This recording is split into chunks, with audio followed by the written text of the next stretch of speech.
नमस्कार दोस्तों। इस वीडियो में अपन लोग गोदान का अगला परिच्छेद पढ़ेंगे।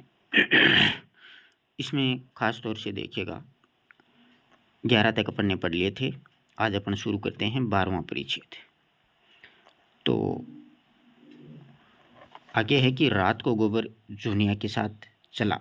रात के समय में तो ऐसा कांप रहा था जैसे उसकी नाक कटी हुई हो, यानी उसको ऐसा लग रहा था जैसे उसने बहुत ही बड़ा गुनाह कर दिया हो, क्योंकि काम भी ऐसा कर दिया था ना, इसलिए ऐसे कामों के बाद में डर बहुत लगता है आदमी को।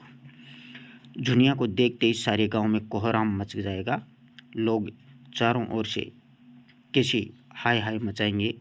धनिया कितनी गालियां देगी, यह सोच सोच करके उसके पाँव वो पीछे जा रहे थे। आदमी को इतना बुरा लगता है लव मैरिज करने पर, और इसने तो और भी बुरा काम कर दिया। होरी का तो उसे भय नहीं था, वह केवल एक बार धाड़ेंगे फिर शांत हो जाएंगे। पिता के बारे में उसको पता था। डर था धनिया का, मतलब माँ का। जहर खाने लगेगी, घर में आग लगाने लगेगी। नहीं, इस वक्त वह जुनिया के साथ घर नहीं जा सकता है, लेकिन कहीं धनिया ने जुनिया को घर में घुसने ही नहीं दिया तो झाड़ू लेकर के मारने दौड़ी, तो वह बेचारी कहाँ जाएगी। अपने घर तो लौट नहीं सकती, कहीं कुएं में कूद पड़े या फिर गले में फांसी लगा ले तो क्या होगा। उसने एक लंबी सांस ली, किसकी शरण में जाए। मगर अम्मा इतनी निर्दयी नहीं है कि मारने दौड़े। क्रोध में 2-4 गालियां जरूर दे देगी, लेकिन जब जुनिया उसके पांव पकड़कर रोने लगेगी तो उन्हें जरूर दया आ जाएगी। तब तक वह खुद नहीं छिपा रहेगा। जब उपद्रव वह शांत हो जाएगा तब वह एक दिन धीरे से आएगा और अम्मा को मना लेगा। अगर इस बीच में उसे कहीं मजदूरी मिल जाए तो 2-4 रुपये लेकर के घर लौटे तो फिर धनिया का मुँह बंद हो जाएगा। ऐसा वो विचार कर रहा था। जुनिया बोलती है, मेरी छाती धक धक कर रही है। मैं जानती थी तुम मेरे गले पर रोग मंड दोगे। न जाने किस बुरी साइत ने तुमको देखा। न तुम गाय लेने आते, न ये सब कुछ होता। तुम आगे आगे जाकर जो कुछ भी कहना सुनना है कह सुन लेना, मैं पीछे से जाऊंगी। गोबर ने कहा, नहीं नहीं, पहले तुम जाना और कहना मैं बाजार से सौदा बेचकर घर जा रही थी, रात हो गई, अब कैसे जाऊं, तब तक मैं आ जाऊंगा। और जुनिया ने चिंतित स्वर में कहा, तुम्हारी अम्मा बड़ी गुस्सैल है, मेरा तो जी कांपता है, कहीं मुझे मारने लगे तो मैं क्या करूंगी। बेचारी सही कह रही थी। गोबर ने दिलासा दिया धीरज का। और अम्मों की आदत ऐसी नहीं है। हम लोगों तक को तो कभी एक तमाचा मारा नहीं, तुम्हें क्या मारेगी। उनको जो कुछ भी कहना होगा मुझे कहेगी, तुमसे कुछ भी नहीं बोलेगी, यानी तुम्हें कुछ भी नहीं कहेगी। गांव समीप आ गया था। गोबर ने ठिठक करके कहा, अब तुम जाओ। डर उसको भी लग रहा था। जुनिया ने अनुरोध किया, तुम भी देर न करना। नहीं नहीं, क्षण भर में आता हूँ, तुम चल तो सही। मेरा जी न जाने कैसा हो रहा है, तुम्हारे ऊपर क्रोध आता है। तुम इतना डरती क्यों हो, मैं तो आ ही रहा हूँ। वो उसको मतलब ढांढस बंधा रहा है।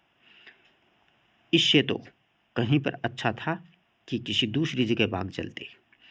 जब अपना घर है तो क्यों कहीं भागे। तुम नाहक ही डर रही हो, यानी बेवजह तुम डर रही हो। जल्दी से आओगे ना। हाँ हाँ, अभी आता हूँ। मुझसे दगा तो नहीं कर रहे हो। मुझे घर भेजकर आप कहीं चलते बनो।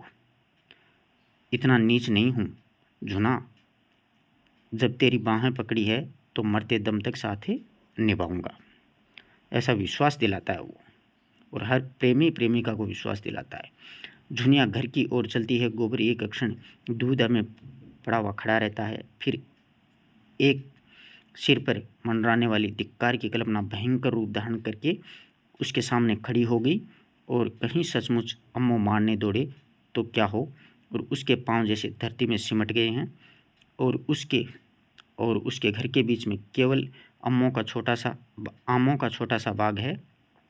दुनिया की काली परछाई धीरे धीरे जाती हुई दिख रही थी और उसकी ज्ञानेंद्रियां बहुत तेज हो गई थी।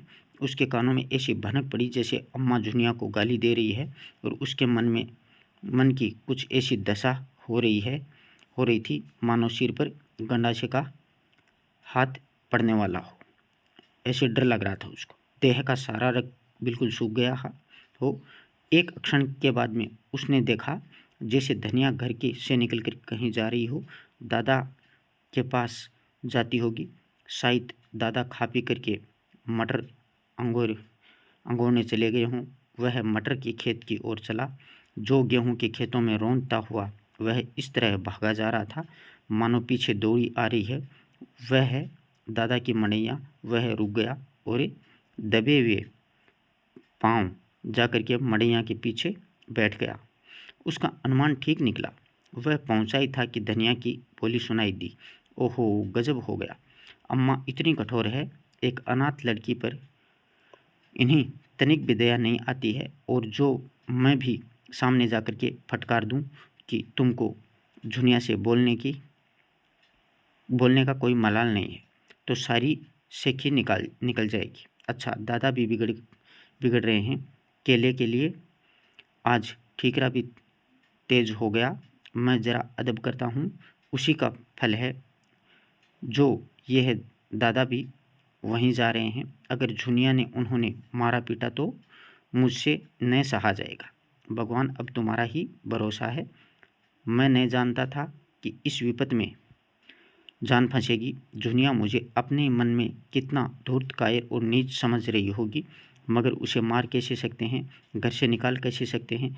क्या घर में मेरा कोई हिस्सा नहीं है? अगर झुनिया पर किसी ने हाथ उठाया तो आज महाभारत हो जाएगा। माँ बाप जब तक लड़कों की रक्षा करें तब तक माँ बाप हैं। जब उन्हें ममता ही नहीं है तो कैसे माँ बाप होते हैं? होरी ज्यों ही मुड़ैया से निकला, गोबर भी दबे पांव धीरे धीरे पीछे चला, लेकिन द्वार पर प्रकाश देख करके उसके पांव बंध गए और उस प्रकाश शेखा के अंदर वह पांव नहीं रख सका। अंधेरे में ही दीवार से चिमट कर खड़ा हो गया और उसकी हिम्मत ने जवाब भी दे दिया। हाय बेचारी दुनिया पर निरपराध ये लोग झल्ला रहे हैं और वह कुछ नहीं कर सकता है। उसने खेल खेल में जो एक चिंगारी फेंक दी थी वह सारे खलियान को भस्म कर देगी।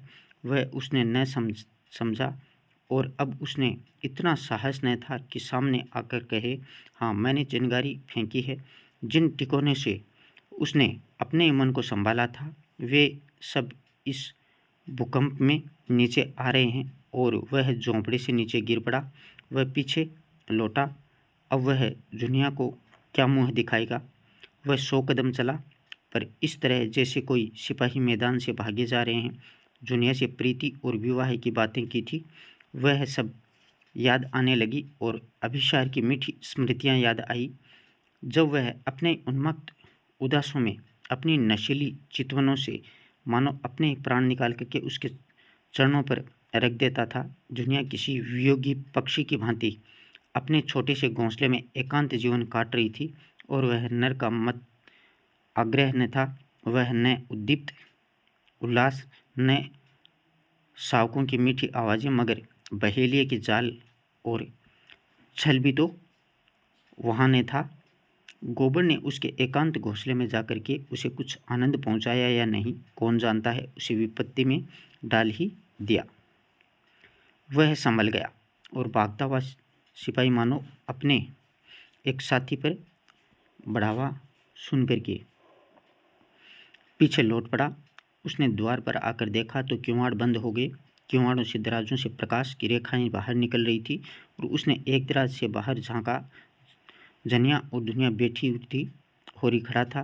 दुनिया की सिसकियां सुनाई दे रही थी और धनिया उसे समझा रही थी, बेटी तू चल कर के घर में बैठ, मैं तेरे काका और भाइयों को देख लूँगी।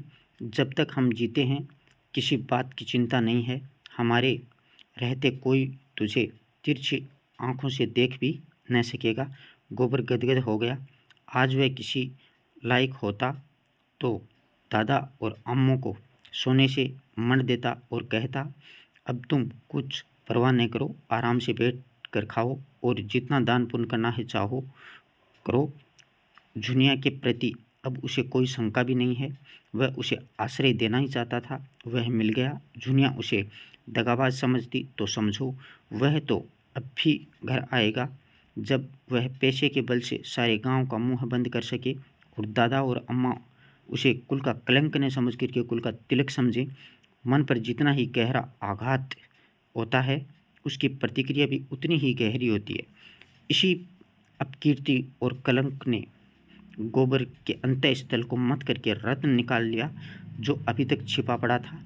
आज पहली बार उसे अपने दायित्व का ज्ञान हुआ और उसे उसके साथ संकल्प भी। अब तक वह कम से कम काम करता और ज़्यादा से ज़्यादा खाना अपने हक का समझता। उसके मन में कभी ये विचार भी नहीं उठा था कि घर वालों के साथ उसका भी कर्तव्य है। आज माता पिता की उदात्त क्षमा ने उसे उसके हृदय में प्रकाश डाल दिया।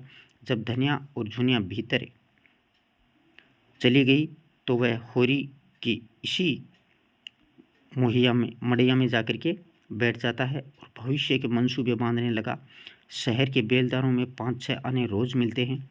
वह उसे सुन रखा था, अगर उसे 6 आने रोज मिले और वह 1 आने में गुजर कर ले तो 5 आने रोज बच सकते हैं और महीने में 10 रुपये होते हैं और साल भर में 125।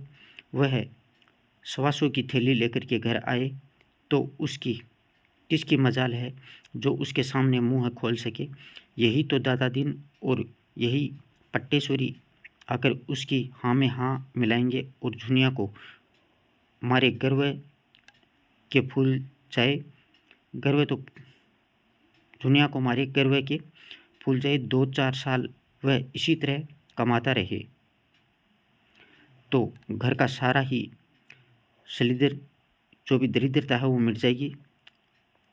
अभी तो सारे घर की कमाई भी 125 नहीं होती है, अब वह अकेला 125 कमाएगा। यही तो लोग कहेंगे कि मजदूरी करता है। कहने दो, मजदूरी करना कोई पाप तो नहीं है और सदा 6 आने की थोड़ी मिलेंगे। जैसे जैसे वह काम में होशियार होता जाएगा, मजदूरी भी बढ़ती जाएगी। तब वह दादा से कहेगा, अब तुम घर बैठकर भगवान का भजन करो, इस खेती में जान खपाने के सिवा और क्या रखा है। सबसे पहले वह एक अच्छाई गाय लाएगा जो 4-5 शेर दूध देगी और दादा से कहेगा, तुम गौ माता की सेवा करो, इससे तुम्हारा लोक भी बनेगा परलोक भी। और क्या 1 आने में उसका गुजर आराम से न होगा। घर द्वार लेकर के क्या करना है, किसी के ओसार में पड़ा रहेगा। सैकड़ों मंदिर हैं, धर्मशाले हैं और फिर उसकी वह मजूरी करेगा। क्या वह उसे रहने के लिए जगह नहीं देगा। 8 रुपया का 10 शेर आता है, 1 आने में 2.5 पाव आएगा। 1 आने का वह आटा ले लेगा, आटा ही खाएगा। लकड़ी है, दाल है, नमक है, साग है, ये सब कहाँ से आएंगे। दोनों जून के लिए शेर भर तो आटा ही चाहिए। ओहो, खाने की तो कुछ न पूछो, मुट्ठी भर चने में भी काम चल सकता है, हलवा और पूरी खाकर भी काम चल सकता है। कोई जैसी कमाई होती है वह आधा शेर आटा खा करके दिन भर मज़े से काम कर सकता है। इधर उधर से उपले चुन लिए और लकड़ी का काम चल जाएगा। कभी 1 पैसे की दाल ले ली तो कभी आलू भून करके भुर्ता बना लिया। यहाँ दिन काटना है कि चैन करना है, कत्ल पर आटा गूंथना, उपलों पर बोटियाँ सेकी, आलू भून करके भुर्ता बना लेगा और मज़े से खा करके सो रहेगा। घर ही पर कौन दोनों जून की रोटी मिलती है। 1 जून चबेना ही मिलता है, वहाँ भी 1 जून चबेना पर काटेंगे। उसे शंका हुई कि अगर कभी मजूरी न मिली तो वह क्या करेगा। मजूरी क्यों नहीं मिलेगी, जब वह जी तोड़कर काम करेगा तो 100 आदमी उसे बुलाएंगे और काम सबको प्यारा होता है, शाम नहीं प्यारा होता है। यहाँ भी तो सूखा पड़ता है, पाला गिरता है, ऊख में दीमक लगती है, जौ में गेरुई लगती है, सरसों में लाही लग जाती हैं और उसे रात को कोई काम मिल जाएगा तो उसे भी वो नहीं छोड़ेगा। दिन भर मजदूरी की और रात को कहीं पर वो चौकीदारी कर लेगा। 2 आने की रात के काम 2 आने रात के काम में मिल जाएं तो चांदी है। जब वह लौटेगा तो सबके लिए साड़ियाँ लाएगा, चुनिया के लिए हाथ का कंगन ज़रूर बनाएगा और दादा के लिए एक मुड़ासा लाएगा। इन्हीं मनसादों का स्वाद लेता हुआ वह सो जाता है और उसकी दंड की नींद कहो, ठंड की बहुत ज़्यादा नींद कहाँ, किसी तरह रात काटी और तड़के उठ कर के लखनऊ की सड़क पकड़ लेगा। 20 कोस ही तो है, सांझ तक पहुंच भी जाएगा। गांव का कौन आदमी वहां पर आता जाता है और वह अपना ठिकाना नहीं लिखेगा और न ही दादा दूसरे दिन सिर पर सवार हो जाएंगे। उसे कुछ पछतावा भी था इस बात का। तो यही कि झुनिया से क्यों ने साफ साफ कह दिया कि अब तुम घर पे जा, थोड़े दिनों में कुछ कमा दमा कर लौटूंगा। लेकिन जब वह घर पर जाती ही क्यों कहती मैं भी तुम्हारे साथ लौटूंगी, और उसे वह कहाँ कहाँ बांधे फिरता। दिन चढ़ने लग जाता है और रात को कुछ नहीं खाया था, भूख मालूम होने लगी थी, पाँव लड़खड़ाने लगे थे। कहीं बैठ कर के दम लेने की इच्छा होती, बिना ही कुछ पेट में डाले वह अब नहीं चल सकता। लेकिन पास एक पैसा भी तो नहीं है। सड़क के किनारे झुंड बेरियों के झाड़ थे, उसके थोड़े से बेर तोड़ लिए और उधर को बहलाता हुआ चला। एक गांव में गुड़ पकने की सुगंध आई और उसका अब मन नहीं मानता है। कोल्लू में जाकर के लोटा डोर मांगा, कोलाड़ में जाकर, और पानी भर कर के चुल्लू से पीने बैठा कि एक किसान ने कहा, अरे भाई क्या निराला ही पानी पिएगा, थोड़ा सा मीठा खा लो, अब की और चला ले कोल्लू और बना लें खांड। अगले ही साल तक मिल तैयार हो जाएगी, सारी ऊख खड़ी बिक जाएगी, गुड़ और खांड के भाव चीनी मिलेगी, तो हमारा गुड़ कौन लेगा। उसने एक कटोर में गुड़ की कई पीढ़ियाँ लाकर दी और गोबर ने गुड़ खाया, पानी पिया और तम्बाकू को पोते ही होंगे, तम्बाकू तो तुम पीते ही होंगे। गोबर ने बहाना किया, अभी चिलम नहीं पीता। बूढ़े ने प्रसन्न होकर के कहा, बड़ा अच्छा करते हो भैया, बुरा रोग है, एक बेर पकड़ ले तो जिंदगी भर नहीं छोड़ता है। इंजन को कोयला पानी भी मिल गया, चाल तेज हो गई और जाड़े के दिन न जाने कब दोपहर हो गया। एक जगह देखा, एक युवती एक वृक्ष के नीचे पति से सत्याग्रह किए बैठी थी। पति सामने खड़ा उसे मना रहा था। 2-4 राहगीर तमाशा देखने खड़े हुए थे। गोबर भी खड़ा हो गया और मानलीला से रोचक और कौन जीवन नाटक होगा। युवती ने पति की ओर घूर करके कहा, मैं नहीं जाऊंगी, नहीं जाऊंगी, नहीं जाऊंगी। पुरुष ने उसे जैसे ही अल्टीमेटम दिया हो, नहीं जाएगी, नहीं जाऊंगी, नहीं जाऊंगी, उसने जवाब दे दिया, नहीं जाऊंगी। पुरुष ने उसके केस पकड़ करके घसीटना शुरू कर दिया और युवती भूमि पर लेट गई। पुरुष ने हार करके कहा, मैं फिर कहता हूँ उठकर चल। स्त्री ने उसी दृढ़ता से कहा, मैं तेरे घर 7 जन्म तक नहीं जाऊंगी, मेरी बोटी बोटी काट डालो, मैं तेरा गला काट लूँगा तो फांसी पाओगे। वो भी जवाब देती है। पुरुष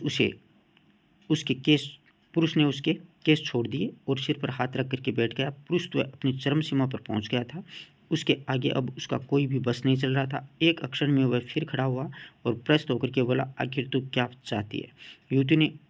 युवती भी है, वो उठ करके बैठ जाती है और निश्चल भाव से बोली, मैं यही चाहती हूँ कि तुम मुझे छोड़ दो, बस यही ऑप्शन है। कुछ मुँह से कहेगी, क्या बात हुई, मेरे भाई और बाप को कोई क्यों गाली दे, किसने गाली दी तेरे बाप और भाई को, जाकर अपने घर में पूछो। चलेगी तभी तो पूछूंगा, औरतों की यही लड़ाई होती है। तुम क्या पूछेगा, कुछ दम भी है, जाकर के अम्मा के आंचल में मुंह ढांक करके सो जा, वह तेरी माँ होगी, मेरी कोई नहीं है। तुम उसकी गालियाँ सुन, मैं क्यों सुनूं, एक रोटी खाती हूँ तो 4 रोटी का काम करती हूँ, क्यों किसी की धौंस सहूँ, मैं तेरा एक पीतल का छल्ला भी तो नहीं जानती। राहगीरों को इस कलह में अभिनय का आनंद आने लग गया था, मगर उसके जल्द ही समाप्त होने की कोई आशा नहीं थी। मंजिल खोटी होती थी। एक एक करके लोग खिसकने लगे। गोबर को पुरुष की निर्दयता बुरी लग रही थी। भीड़ के सामने तो कुछ न कह सका। मैदान खाली हुआ तो बोला, भाई मर्द और औरत के बीच में बोलना तो नहीं चाहिए, मगर इतनी बेदर्दी भी तो अच्छी नहीं है। पुरुष ने कोड़ी की सी आंखें निकाल कर कहा, तुम कौन हो? गोबर से पूछ लिया कि भाई तुम समझाने वाले कौन हो? गोबर ने निशंक भाव से कहा, मैं कोई हूँ। अनुचित बात दे करके सभी को बुरा लगता है। पुरुष ने सिर हिला करके कहा, मालूम होता है अभी महेरिया नहीं आई है, तभी इतना दर्द है। महेरिया आएगी तो भी उसके जोंटे पकड़ कर ने खींचूंगा, ऐसा गोबर कहता है।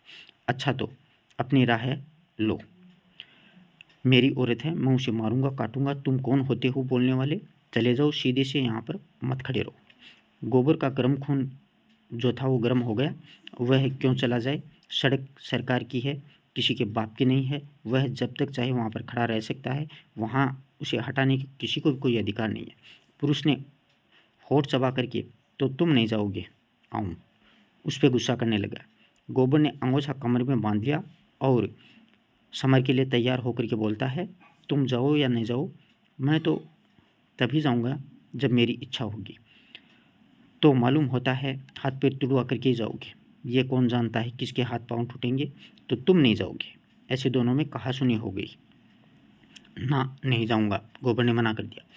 पुरुष जो है वो मुट्ठी बांध करके गोबर की ओर झपटा और उसी क्षण युवती ने उसकी धोती पकड़ ली और उसे अपनी ओर खींचती हुई गोबर से बोली,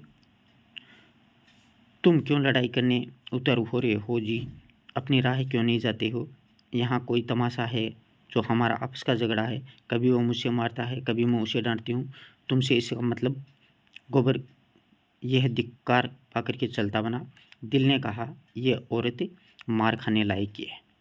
गोबर आगे निकल गया तो युवती ने पति को डांटा, तुम सबसे लड़ने क्यों लगते हो? उसने कौन सी बुरी बात कही थी कि तुम्हें चोट लगी? बुरा काम करोगे तो दुनिया बुरा ही कहेगी, मगर इसी भले घर का और अपनी बिरादरी का ही जान पड़ता है। क्यों उसे अपनी बहन के लिए नहीं ठीक कर लेते? यानी गोबर के बारे में कहा कि तुम अपनी बहन इसको दे दो। पति ने संदेह स्वर में कहा, क्या अब तक कुंवारा बैठा होगा? तो पूछ ही क्यों न लो कि भाई पूछ लो इससे। पुरुष ने 10 कदम दौड़ करके गोबर को आवाज़ दी और हाथ से ठहर जाने का इशारा किया। गोबर ने समझा शायद फिर उसके सिर भूत सवार हुआ है, तभी ललकार रहा है। मार खाए बिना नहीं मानेगा। अपने ही गांव में कुत्ता भी शेर हो जाता है, लेकिन आने दो। लेकिन उसके मुख पर समर की ललकार नहीं थी, मैत्री का निमंत्रण था। उसने पाँव और गांव और नाम और जात पूछता है तो गोबर ने ठीक ठीक बता दिया और उस पुरुष का नाम था कोदई। परीक्षा में पूछ सकते हैं कि रास्ते में कौन मिला था, तो कोदई। अब कोदई बोलता है, कोदई ने मुस्कुरा करके कहा, हम दोनों में लड़ाई होते होते बची है। तुम चले आए तो मैं सोचा कि तुम ठीक ही कहा हो। मैं नाहक तुमसे तन बैठा। कुछ खेती बाड़ी घर में होती है न? गोबर ने बताया, उसके मौसी 5 बीघे खेत है और 1 हल की खेती होती है। मैं तुम्हें तो भला बुरा कहा ही है, उसकी माफ़ी दे दीजिए। क्रोध में आदमी अंधा हो जाता है और गुण सहूर में लक्ष्मी है। मुदा कभी कभी न जाने कौन सा भूत इस पर सवार हो जाता है। अब तुम्हें बताओ, माता पर मेरा क्या बस है? जन्म तो उन्हीं ने दिया है, पाला पोसा भी तो उन्होंने ही है। जब कोई बात होगी तो मैं जो कुछ भी कहूँगा लुगाई ही से कहूँगा, उस पर अपना बस है। तुम ही सोचो, मैं कुपद तो नहीं कर रहा था। हाँ, मुझे उसका बाल पकड़ करके घसीटना नहीं था, लेकिन औरत जात बिना कुछ ताड़ना दिए काबू में भी तो नहीं रहती है। चाहती है माँ से अलग हो जाऊं। तुम ही सोचो, मैं कैसे अलग हो जाऊं और किससे अलग हो जाऊं? अपनी माँ से जिसने जन्म दिया है। यह मुझसे नहीं होगा। औरत रहे या जाए। गोबर ने भी अपनी राय बदलनी पड़ी, बोला माता का आदर करना ही होगा, सबका धर्म ही है भाई, माता से कौन उऋण हो सकता है। कोदई ने उसे अपने ही घर चलने का न्योता दे दिया। आज वह किसी तरह लखनऊ नहीं पहुंच सकता है। कोस 2 कोस जाते जाते सांझ हो जाएगी, रात को कहीं न कहीं टिकना ही पड़ेगा। गोबर ने विनोद दिया और लुगाई मान गई। न मानेगी तो क्या करेगी। मुझे तो उसने ऐसी फटकार लगाई कि मैं लजा गया था। वह खुद पछता रही है। चलो ज़रा माताजी को समझा देना, मुझसे तो कुछ कहने नहीं बनता है। उन्हें भी सोचना चाहिए कि बहू को भाई और बाप की गाली क्यों देती है।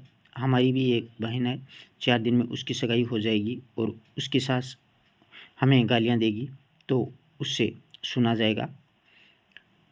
बस दोष लुगाई का ही नहीं है, माता का भी दोष है। जब हर बात में वह अपनी बेटी का पक्ष करेगी तो हमें बुरा लगेगा ही, और इससे इतनी बात अच्छी है कि घर से रूठ करके चली जाए, पर गाली का जवाब गाली से नहीं देती है। गोबर को रात के लिए ठिकाना चाहिए था और कोदई के साथ हो लिया।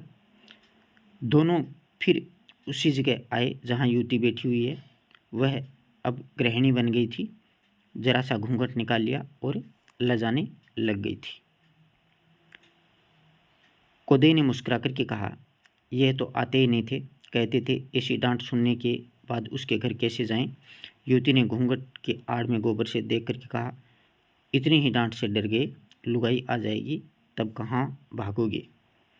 गांव समीपी था। गांव क्या था, पूर्वा था। 10-12 घरों का, जिसमें आधे खपरेल के थे और आधे जो घर थे वो फूस के थे।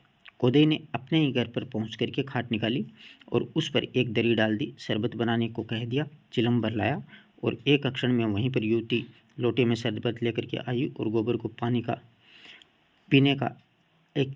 का एक छींटा मार करके मानो अक्षमा मांग ली हो। वह अब उसको नंदोई हो गया है, फिर क्यों न अभी छेड़छाड़ शुरू कर देती है वो। इस प्रकार से 12वां परिच्छेद अपना पूरा हो जाता है। अब शुरू होता है 13वां परिच्छेद। अब देखते हैं गोबर के साथ उसकी भी ननंद की शादी होती है कि नहीं। चलिए, अगला परिच्छेद है कि गोबर अंधेरे में मुंह उठा करके कोदई से विदा मांग लेता है और सबको मालूम हो गया था कि वह ब्याह हो चुका है, इसलिए उससे कोई विवाह संबंधी चर्चा भी नहीं की और उसके शील स्वभाव के सारे घर पर मुग्ध कर लिया था। कोदई की माता को तो उसने ऐसे मीठे शब्द में और उसकी मातृपद की रक्षा करते हुए ऐसा उपदेश दिया कि उसे प्रसन्न होकर के आशीर्वाद भी दे दिया था।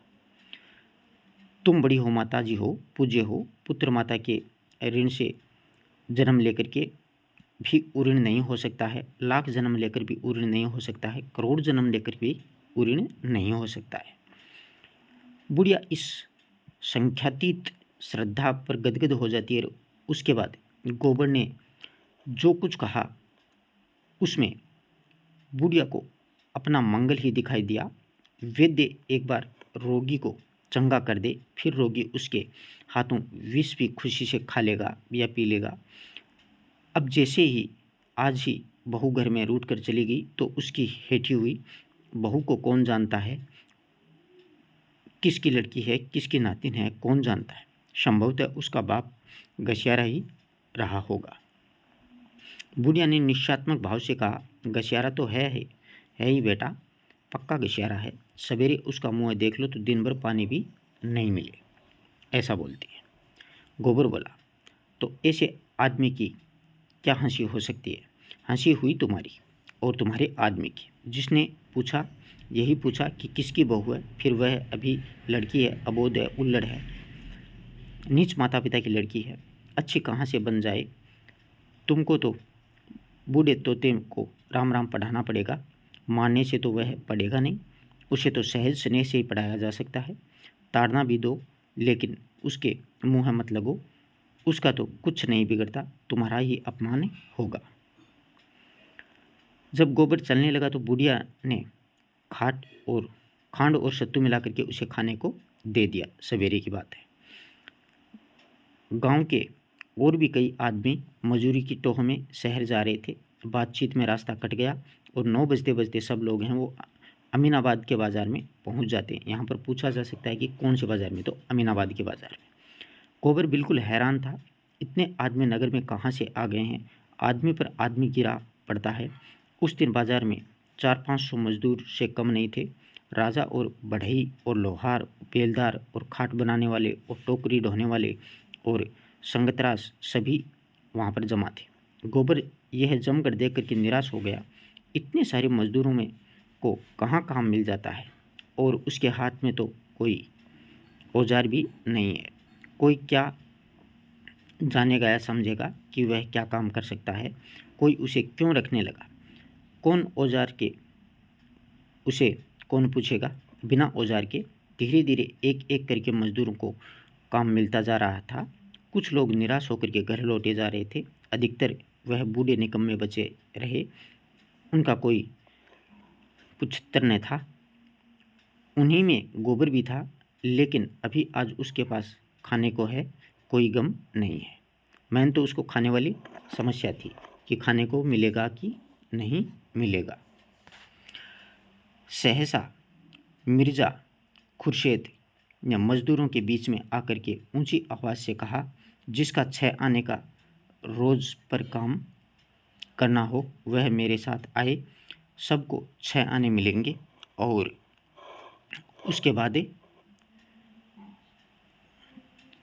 5 बजे छुट्टी मिल जाएगी। और 10-5 राजाओं और बढ़इयों को छोड़ करके सबके सब उसके साथ चलने को तैयार हो गए। 400 फटे हालों की एक विशाल सेना सज गई थी। आगे मिर्जा थे और कंधे पर मोटा सोट रखे हुए और पीछे भूखमरों की लंबी कतार थी, जैसे भेड़ें हों।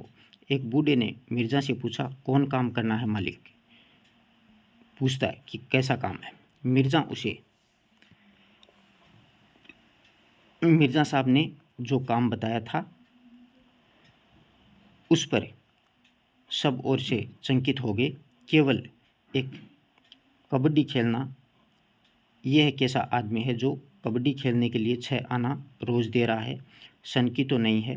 कोई बहुत धन पाकर के आदमी सनक में भी बहुत धन पाकर के सनक में आ जाता है।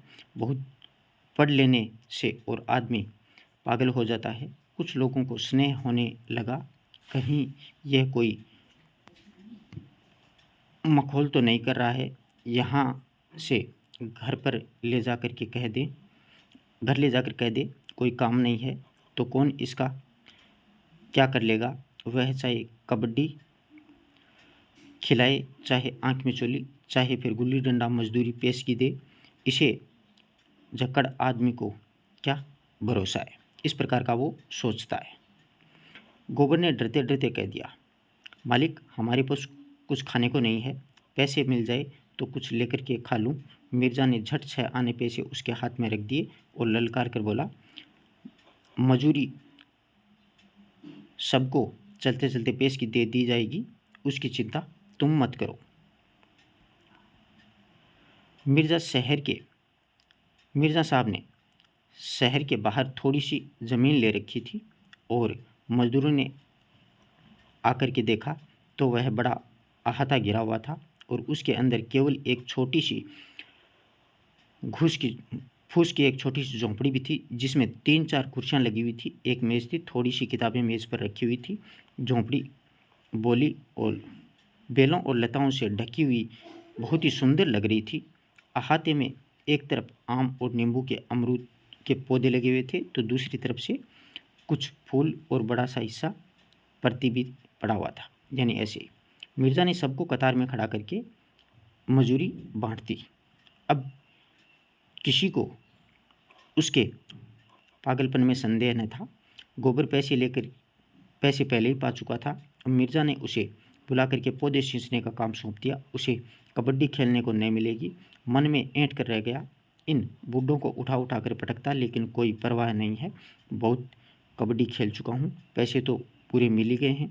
आज युगों के बाद में इन जरा ग्रस्तों को कबड्डी खेलने का सौभाग्य मिला है। अधिकतर तो ऐसे थे जिन्हें याद भी नहीं आता था कि कभी कबड्डी खेली भी है या फिर नहीं। दिन भर शहर में पिसते थे, प्रहर रात होकर घर पहुंचते थे और आज कुछ रूखा सूखा मिल जाता तो खा करके पड़े रहते। प्रातःकाल फिर वही चरखा शुरू हो जाता था। जीवन नीरस निस्पंदन केवल एक ड्रामा मात्र हो गया था। आज जो यह अवसर मिला है तो बूढ़े भी जवान हो गए हैं। अधमरे बूढ़े ठिठुरिया लिए हुए, मुंह में दांत न, पेट में आंत थी, जांघ के ऊपर से धोतियां और तहमत चढ़ाए लाट और ठोकर उछाल रहे थे, मानो इन बूढ़ी हड्डियों में जवानी धंस पड़ी हो। चटपट पाली बन गई, दो नायक बन गए, गोइयों का कोई चुनाव होने लग गया और बाहर बजते बजते खेल शुरू हो जाता है। गोइयाँ होती हैं जोड़ी। जाड़ों की ठंडी धूप में ऐसी क्रीड़ाओं के लिए आदर्श ऋतु है। इधर अहाते में के फाटक पर मिर्ज़ा साहब तमाशाइयों को टिकट बांट रहे थे और उन पर इस तरह की कोई ना कोई सनक संदेशवार रहती थी। अमीरों से पैसे लेकर के गरीबों में बांट देना इस बूढ़ी कबड्डी विज्ञापन में कई दिन से हो रहा था। बड़े बड़े पोस्टर चिपकाए गए थे, नोटिस बांटे गए थे, यह खेल अपने ढंग का निराला होगा। यानी बूढ़े लोग हैं वो वहाँ पर कबड्डी खेल रहे थे। बिल्कुल अपूर्व है।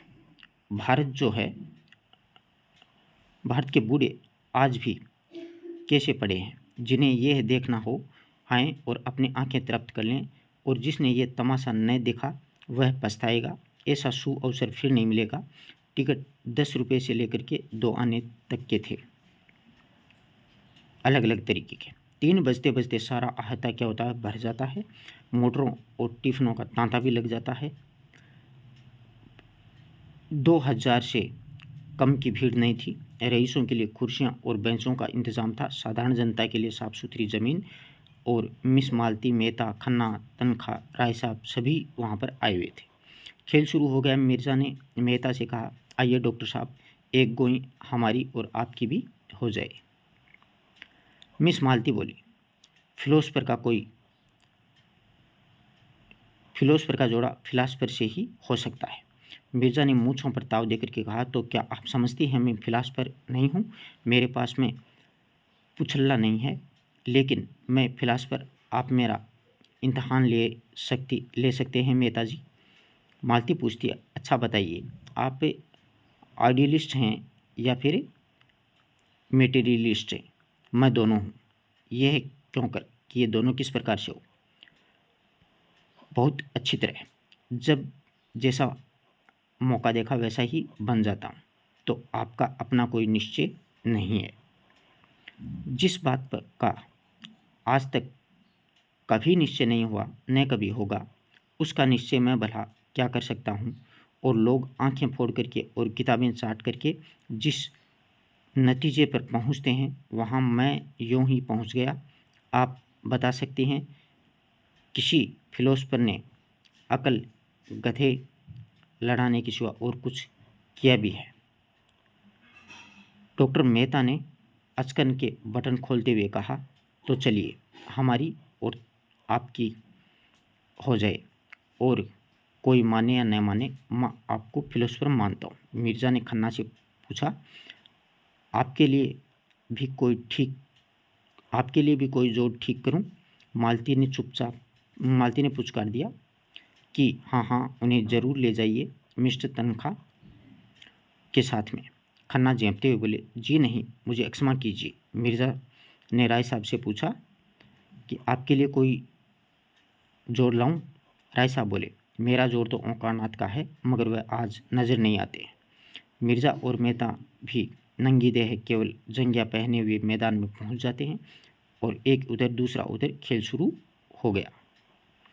जनता ने बूढ़े कुल्लोलों पर हंसती थी, तालियां बजाती थी, गालियां देती थी, ललकारती थी, बाजियां लगती थी। वाह, जरा इन बूढ़े बाबा को देखो, इस शान से जा रहे हैं जैसे सबको मारकर ही लौटेंगे। अच्छा, दूसरी तरफ से भी उन्हीं के बड़े भाई निकले। दोनों कैसे पैंतरे बदल गए हैं। इन हड्डियों में कभी बहुत जान है, अभी भी बहुत जान है। इन लोगों ने जितना घी खाया है उतना अब हमें पानी भी मैसर नहीं है। लोग कहते हैं भारत धनी हो रहा है, होता होगा, हम तो यही देखते हैं कि इन बूढ़ों जैसे जीवट के जवान भी आज मुश्किल से निकलेंगे। उधर ये है, उधर वाले बूढ़े ने इसे दबोच लिया और बेचारा छूट निकलने के लिए कितना जोर मार रहा है, मगर अब नहीं जा सकता बच्चा। एक को तीन लिपट गए हैं। इस तरह लोग अपनी दिलचस्पी जाहिर कर रहे थे। उसका सारा ध्यान मैदान की ओर था। खिलाड़ियों के आघात प्रतिघात, उछल कूद, धरपकड़ और उसे मारने जीने तभी तन्मय हो रहे थे।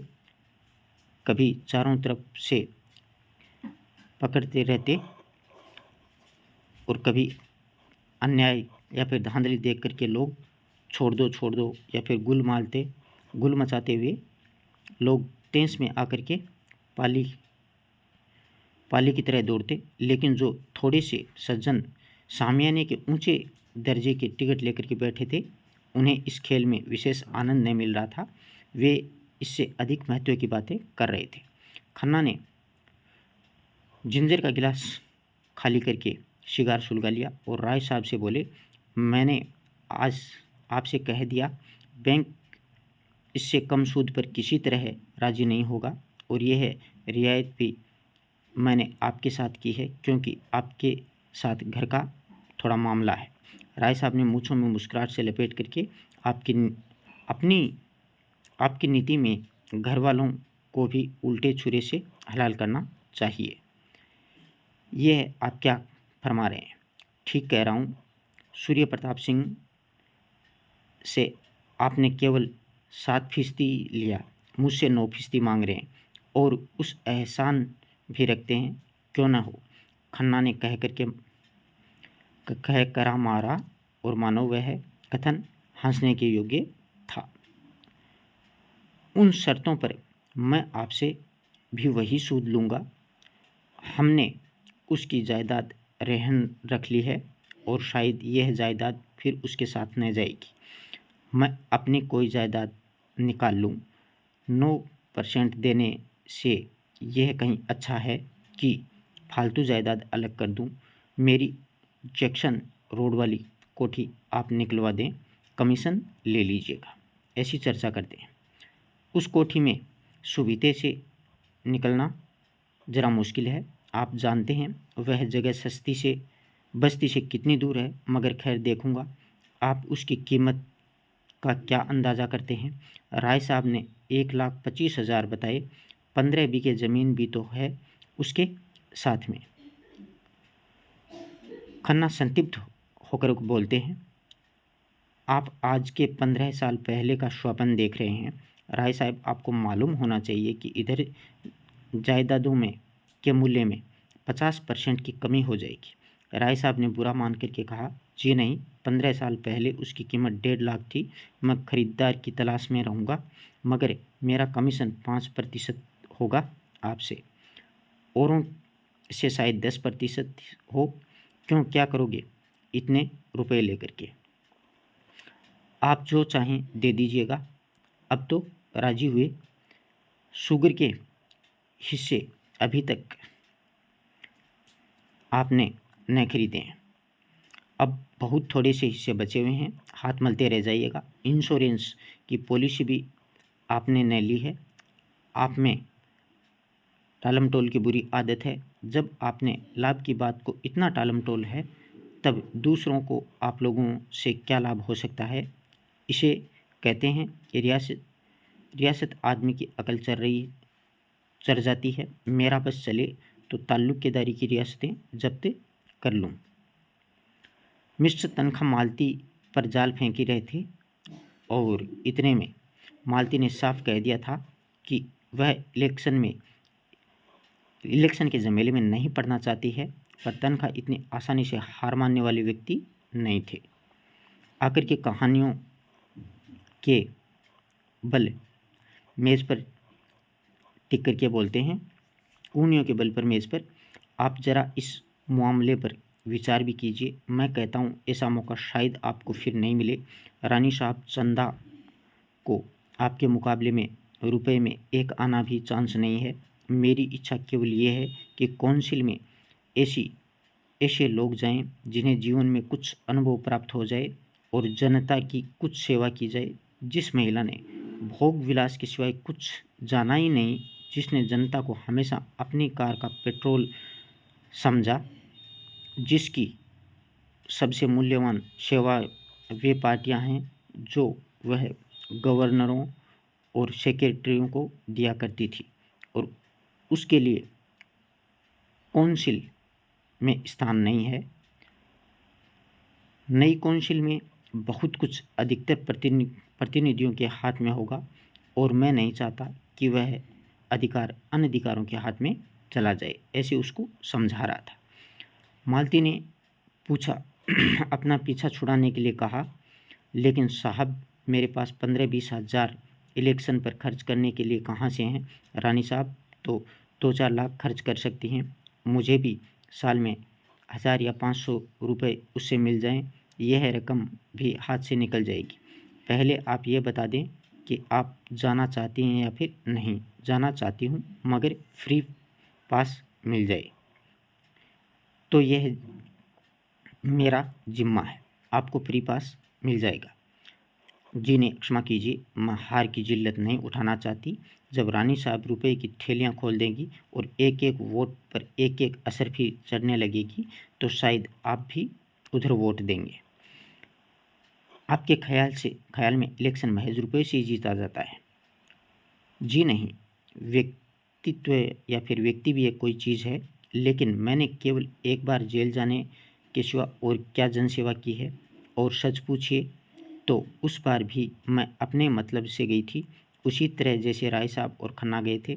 और इस नई सभ्यता का आधार धन है, विद्या और सेवा, और कुछ और जाति सब धन के सामने हेय हो जाते हैं। कभी कभी इतिहास में ऐसे अवसर आ जाते हैं जब धन को आंदोलन के सामने नीचा देखना पड़ता है, मगर इसे अपवाद समझिए। मैं अपनी ही बात कहती हूँ। कोई गरीब औरत दवाखाने में जाती है तो घंटों उसे बोलती तक नहीं है, पर कोई महिला कार में आई है तो द्वार तक जाकर के उसका स्वागत करती हूँ और उसकी ऐसी उपासना करती हूँ मानो साक्षात देवी हो। और मेरी और रानी साहब का कोई मुकाबला भी नहीं है। जिस तरह के काउंसिल बन रहे हैं उसके लिए रानी साहब ही ज़्यादा उपयुक्त हैं। उधर मैदान में मेहता की टीम कमज़ोर पड़ती जा रही थी। आधे से ज़्यादा खिलाड़ी मर चुके थे और मेहता ने अपने जीवन में कभी कबड्डी नहीं खेली थी। मिर्ज़ा इस फन में उस्ताद थे और मेहतों की तातिलें अभिनय के अभ्यास में करती थी। रूप भरने में वह अच्छे को चकित कर देते थे और मिर्ज़ा के लिए सारी दिलचस्पी अखाड़े में थी। पहलवानों के भी और परियों के भी। मालती का ध्यान उधर ही लगा हुआ था। उठ कर के राय साहब से बोलती है, मेहता की पार्टी तो बुरी तरह से पिट रही है। राय और जो खन्ना साहब हैं उसमें इंश्योरेंस की बातें हो रही थी। राय साहब इस प्रसंग में उबे हुए मालूम होते हैं। मालती ने मानो उन्हें बांध कर अब उस बंधक से मुक्त कर दिया। उठ करके बोले, जी हाँ, मैं पिट तो रही ही। मिर्ज़ा पक्का खिलाड़ी है। मेहता को ये है क्या सनक सूझी है, व्यर्थ अपनी भद्द करा रहे हैं। इसमें काहे की भद्द है, दिल लगी तो है।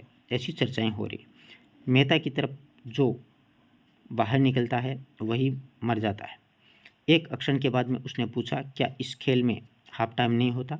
खन्ना ने शरारत सूझी, बोले, आप चले थे ना मिर्ज़ा के मुकाबले करने, समझते थे यह भी एक फिलॉसफी है। मैं पूछती हूँ, इस खेल में हाफ टाइम नहीं होता है? खन्ना फिर चिढ़ाया, अब खेल ही खत्म हो जाता है, मज़ा आएगा तब जब मिर्ज़ा मेहता को दबोच कर रगड़ेंगे और मेहता साहब जी बोलेंगे। मैं तुमसे नहीं पूछती, राय साहब से पूछती हूँ। राय साहब बोले, इस खेल में हाफ टाइम एक ही आदमी तो सामने आता है। अच्छा, मेहता का एक आदमी और मर जाएगा। खन्ना बोले, आप देखती रहिएगा, इसी तरह से सब मर जाएंगे और आखिर में मेहता साहब ही मरेंगे। मालती जल गई। आपकी हिम्मत न पड़ी बाहर निकालने की। मैं गंवारों के खेल नहीं खेलता, मेरे लिए टेनिस है। टेनिस में भी मैं तुम्हें सैकड़ों गेम दे चुकी हूँ। आपसे जीतने का दावा ही कब है? अगर दावा हो तो तैयार हूँ। मालती ने उन्हें फटकार बता करके अपनी ही जगह आ बैठ जाती है। किसी को मेहता से हमदर्दी नहीं है। कोई यह नहीं कहता है कि अब खेल खत्म कर दिया जाए। मेहता भी अजीब बुद्धू आदमी है, कुछ धांधली क्यों नहीं कर बैठते हैं। यहाँ अपनी न्यायप्रियता दिखा रहे हैं, अभी हार कर लौटेंगे तो चारों तरफ से तालियां पड़ेंगी। अब शायद 20 आदमी उसकी तरफ से होंगे और लोग इतने खुश हो रहे, ज्यों ज्यों अंत समीप आता जाता है लोग अधीर होते जाते हैं और पाली की तरफ बढ़ते जाते हैं। रस्सी का जो एक कटघरासा बनाया गया है वह तोड़ दिया गया है। स्वयं शिव रोकने की चेष्टा में कर रहे थे, पर उस उत्सुकता से उन्माद में उन्हें एक न चलती थी। यहाँ तक कि ज्वार अंतिम बिंदु तक आ पहुँचा था और मैं तो अकेले बच गए थे। अब उन्हें गूंगे का पाठ खेलना पड़ेगा।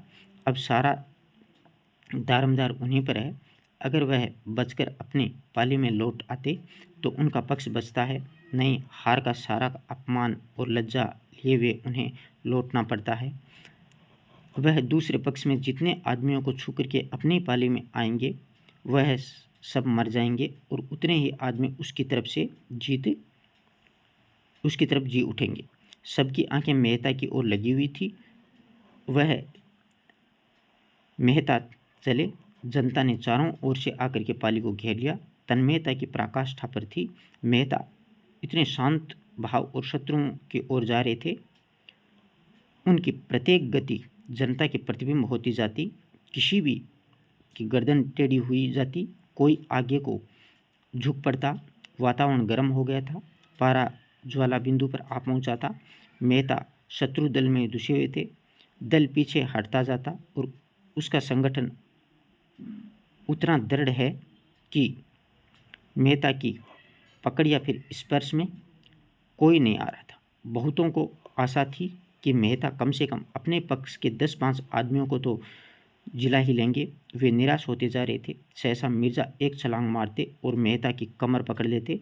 मेहता अपने को छुड़ाने के लिए जोर मारते और मिर्जा को पाली की तरफ खींच लिए आ रहे हैं। लोग उन्मत्त हो रहे थे।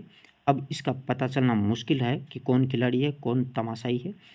सब एक गड़बड़ हो गए थे। मिर्जा और मेहता में मल्ल युद्ध हो रहा था। मिर्जा के कई बूढ़े मेहता की तरफ लपके और उनसे लिपट गए थे। मेहता जमीन पर चुपचाप पड़े हैं। अगर वह किसी तरह खींच करके 2 हाथ और ले जाएं तो उनका 50 आदमी जी उठते हैं, मगर वह 1 इंच भी नहीं खिसक सकते। मिर्जा उनकी गर्दन पर बैठे हुए हैं।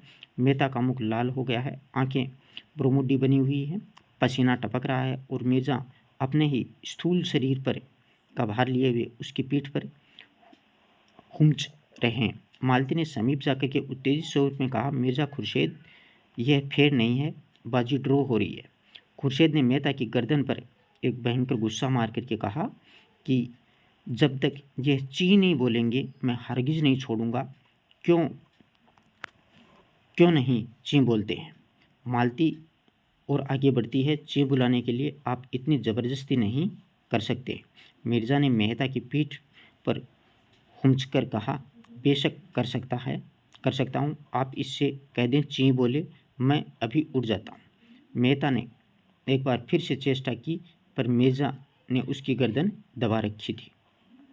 मालती ने उसका हाथ पकड़ करके घसीटने की कोशिश करके कहा, यह खेल नहीं, अदावत है, अदावत ही सही, आप छोड़ेंगे नहीं। उसी वक्त जैसे कोई भूकंप आ गया हो।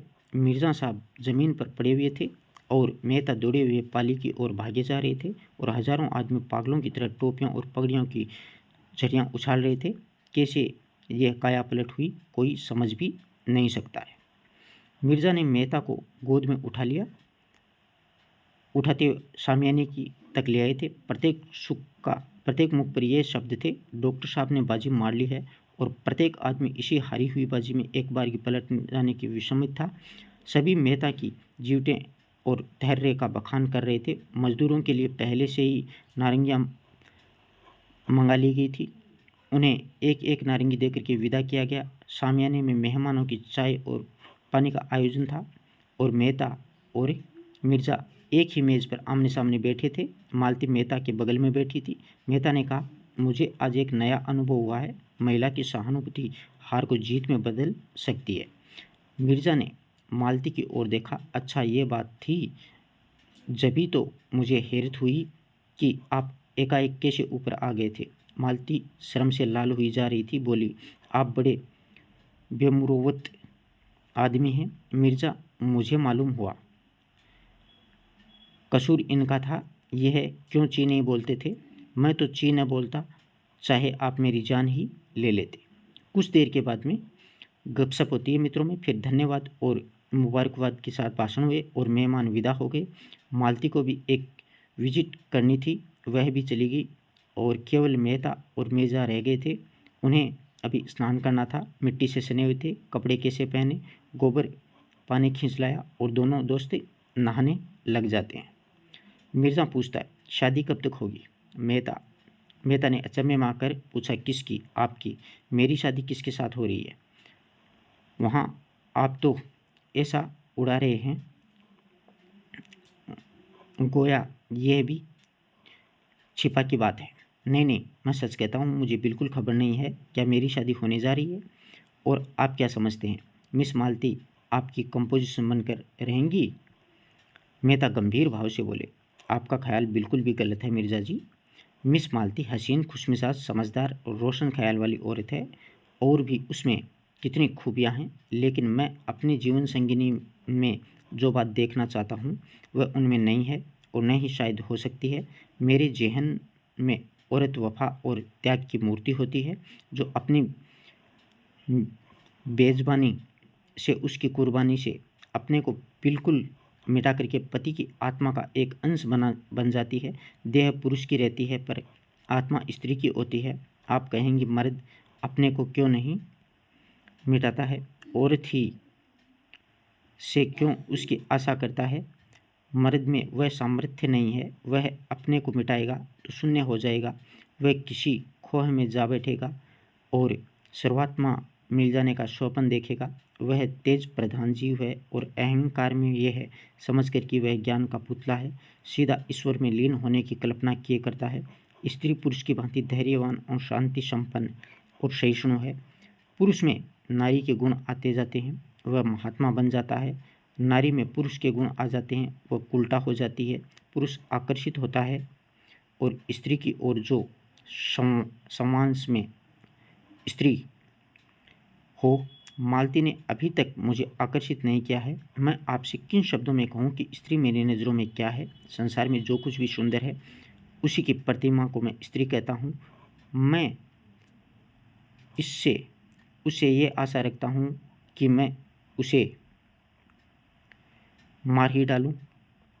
प्रतिदिन हिंसा का भाव उसमें न आए। अगर मैं उसकी आंखों के सामने किसी स्त्री को प्यार करूं तो उसकी ईर्ष्या न आए। ऐसी नारी पाकर के मैं उसके चरणों में गिर पड़ूंगा और उस पर अपने को अर्पण कर दूंगा। मिर्ज़ा ने सिर हिलाकर कहा, ऐसी औरत आपको इस दुनिया में शायद ही मिले। मेहता ने हाथ मार कर कहा, एक नहीं हजारों हैं, वरना दुनिया वीरान हो जाती है। ऐसी ही मिसाल दीजिएगा। मिसेज खन्ना को ही ले लीजिए, लेकिन खन्ना अभागे है। जो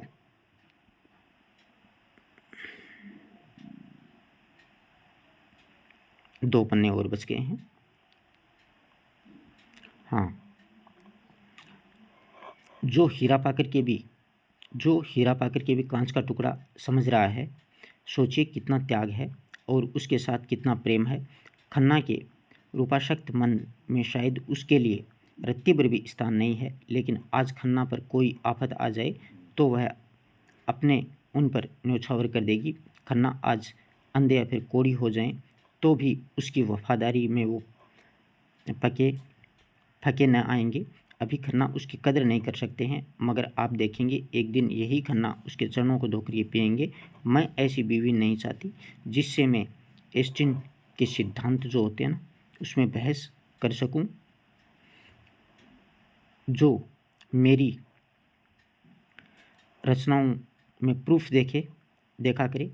मैं ऐसी औरत चाहता हूँ जो मेरे जीवन को पवित्र और उज्जवल बना दे अपने प्रेम और त्याग से।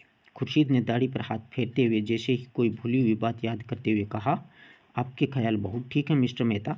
ऐसी औरत अगर कहीं मिल जाए तो मैं भी शादी कर लूँ, लेकिन मुझे उम्मीद नहीं है कि इस प्रकार की औरत मिले।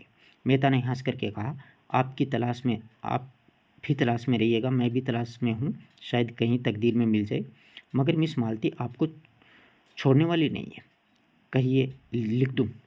ऐसी औरत को मैं केवल मनोरंजन कर सकता हूँ, ब्याह नहीं कर सकता। ब्याह तो आत्मा को समर्पण है। अगर ब्याह आत्मसमर्पण है तो प्रेम क्या है? प्रेम जब आत्मसमर्पण का रूप ले लेता है तो तभी ब्याह है, और उसके पहले ये भी एक तरह की अय्याशी है।